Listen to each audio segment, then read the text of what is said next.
নমস্কার বন্ধুরা, মানসী কিচেনে সবাইকে স্বাগত। আমি আবারও ঠিক প্রতিদিনের মতন আজকে একটি নতুন রেসিপি নিয়ে আপনাদের সামনে হাজির হয়েছি। আমারই একজন আত্মীয়র বাড়ি থেকে দিয়েছে বনের কুড়কুড়ে ছাতু, তাই কিভাবে পরিষ্কার করে কিভাবে ধুয়ে রান্না করতে হয় সব পুরো ভিডিওটাই আমি আপনাদের সঙ্গে শেয়ার করব।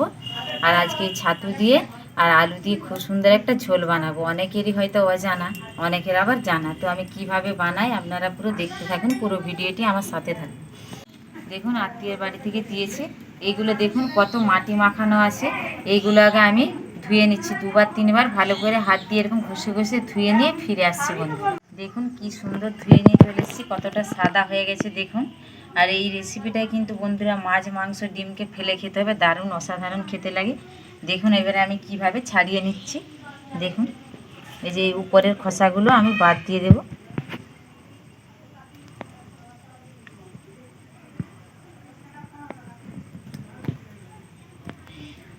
একটু সময় লাগে আর কি বানাতে, ছাড়াতে একটু অনেকই সময় লাগে। দেখুন এইভাবে ছাড়িয়ে নিয়েছি। আমি এখানে একটা গামলিতে জল নিয়ে নিয়েছি, দিয়ে দেবো। আবার অনেকেই কিন্তু পাকাও থাকে বন্ধুরা, দেখুন যেমন এই যে ভেতরটা কালো দেখেছি, এই যে এইগুলো কিন্তু নেওয়া যাবে না, এইগুলো কিন্তু বাদ দিয়ে দিতে হবে। হাতটা কালো হয়ে গেল।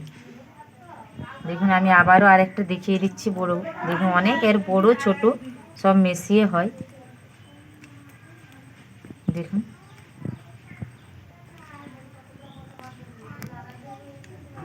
দেখুন খুব সুন্দর উঠে আসছে। দেখুন বন্ধুরা, দেখুন কি সুন্দর। এইভাবে আমি সবগুলো ছাড়িয়ে নেব। আমার ছাতু বাছা হয়ে গেছে, পরিষ্কার করে ধুয়েও নিয়েছি। এদিকে আমি গ্যাস জ্বালিয়ে নেব, কড়াই বসিয়ে দেব, দিয়ে দেবো কড়াই পরিমাণ মতো জল। দেখুন আমি এখানে ডুমো ডুমো করে সাইজের আলু কেটে নিয়েছি। আপনারা চাইলে শুধুও বানাতে পারেন, আমি আলু দিয়ে বানাবো।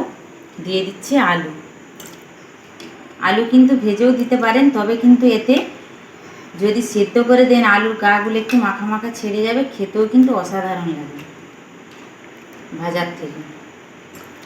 আমি এবার এখানে দিয়ে দিচ্ছি পরিমাণ মতো লবণ।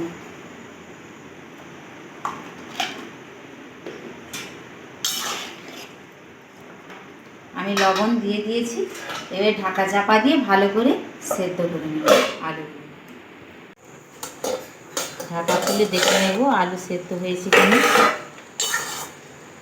দেখুন বন্ধুরা সব আলু কিন্তু সেদ্ধ হয়ে গেছে। এবারে আমি নামিয়ে নেব। আর কড়াইটা একটু পরিষ্কার করে ধুয়ে নেব। কড়াই ধুয়ে বসিয়ে দিয়েছি, দিয়ে দেব সাদা তেল। তেলও খুব ভালো করে গরম হয়ে গেছে। আর দেখুন বন্ধুরা আমি পরিষ্কার করে ধুয়ে নিয়েছি। তখন আমি খোসাগুলো ছাড়াইনি, তখন কতগুলো দেখাচ্ছিল, আর এখন কতটুকু হয়ে গেছে। এবারে দিয়ে দেব।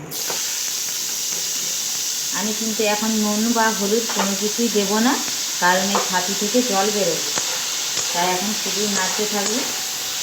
দেখুন বন্ধুরা কত জল বেরোবে, দেখছেন এখনই দেখুন কতটা জল বেরিয়ে যাবে। দেখুন দেওয়ার সঙ্গে সঙ্গে। আর প্রথমে কিন্তু কেউ নুন দিতে যাবেন না, তাহলে কিন্তু প্রচণ্ড পরিমাণে জল বেরোবে। আর ভালো করে জল দিয়ে আগে মেরে নেব। পুরো কত জল বেরিয়েছে দেখুন, পুরো ছাতুগুলো ঢাকা হয়ে গেছে। দেখছেন কত জল বেরিয়েছে। আরও যখন ভাজা হয়ে যাবে একদমই এইটুকু হয়ে যাবে। দেখুন দেখুন পুরো জল মরে গেছে। আমি যে তেলটা দিয়েছিলাম দেখুন এবার পুরো সেই তেলটা। এই সময় আমি ঠিক এই মুহূর্তে দিয়ে দেব পরিমাণ মতো লবণ আর পরিমাণ মতো হলুদের গুঁড়ো দিয়ে এবারে খুব ভালো করে ছাতুগুলো আমি ভেজে নেব। যতটা ভালো ভাজা হবে ততটা কিন্তু খেতে ভালো লাগবে। আর ছাতুর যে একটা কাঁচা গন্ধ থাকে সেই গন্ধটাও কিন্তু চলে যাবে। এবারে খুব ভালো করে ভেজে নেব। ভালো করে ভেজে নিয়েছি দেখুন। এবারে আমি তুলে নিচ্ছি। দেখুন বন্ধুরা কতটুকু হয়ে গেল। একটু হয়ে গেছে বলে আমি বেশি করে আলু দিলাম।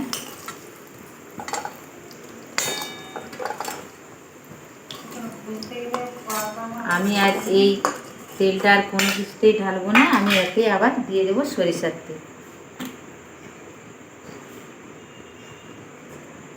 এই ছাতুর রেসিপিতে কিন্তু বন্ধুরা একটু তেল বেশিই লাগে। আমি এবারে ফোড়ন করে নেব, তেলটি একটু ভালো করে গরম করে নেব।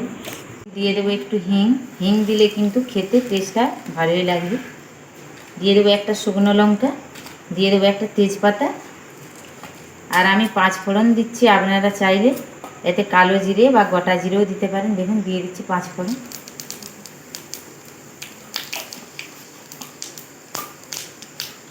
এবারে খুব ভালো করে ফোড়ন হয়ে গেছে, আমি এবারে দিয়ে দেবো পেঁয়াজ কুচি।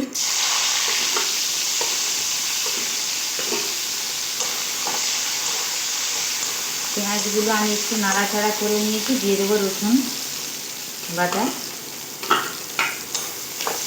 রসুন আর পেঁয়াজ একটু ভালো করে ভেজে নেব, তারপরে দেবো আদা বাটা। আমি পেঁয়াজ রসুনও ভালো করে ভেজে নিয়েছি। দিয়ে দেবো আদা বাটা, দিয়ে দিচ্ছি আদা বাটা। এবারে 3 থেকে একসঙ্গে খুব ভালো করে ভেজে নেব, এদের কাঁচা গন্ধটা যা পর্যন্ত। আর এদিকে দেখুন বন্ধুরা, আমি কিন্তু এখানে একসঙ্গে নিয়ে নিয়েছি। দেখুন ধনের গুঁড়ো, জিরের গুঁড়ো, লঙ্কার গুঁড়ো, হলুদ গুঁড়ো। আমি অল্প জল দিয়ে ভালো করে গুলিয়ে একটা পেস্ট তৈরি করে নিচ্ছি।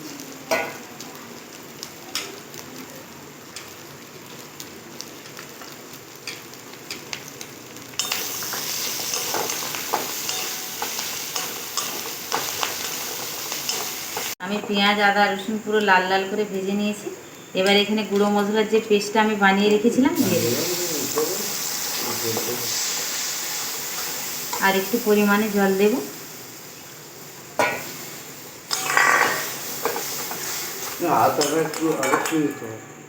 আর একটু দিয়ে দিচ্ছি স্বাদ অনুসারে লবণ।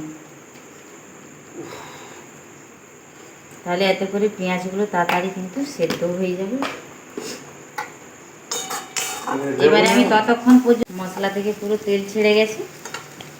এবারে সেদ্ধ করে রাখা আলু দিয়ে দেব। আমি কিন্তু কম আঁচে রেখেছি, একদম লো ফ্লেমে। আলুগুলো আমি 1 মিনিটের মতো ভালো করে কষিয়ে নেব। 1 মিনিট ভালো করে কষিয়ে নেব লো ফ্লেমে। 1 মিনিট আমি কষিয়ে নিয়েছি আলুগুলোকে ভালো করে। এবারে ভেজে রাখা আমি ছাতুগুলো দিয়ে দেব।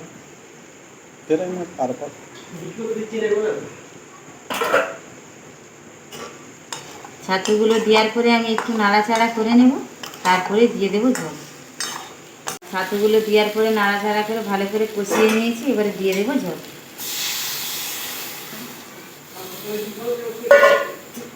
এবারে খুব ভালো করে আমি 2 মিনিটের মতো ফুটিয়ে নেব। দেখুন আমি 2-3 মিনিট খুব ভালো করে ফুটিয়ে নিয়েছি। দেখুন বন্ধুরা, এবারে আমি গরম মশলা দিয়ে দেবো। দিয়ে দিচ্ছি গরম মশলার গুঁড়ো। এবারে আমি গ্যাসটি বন্ধ করে দেব।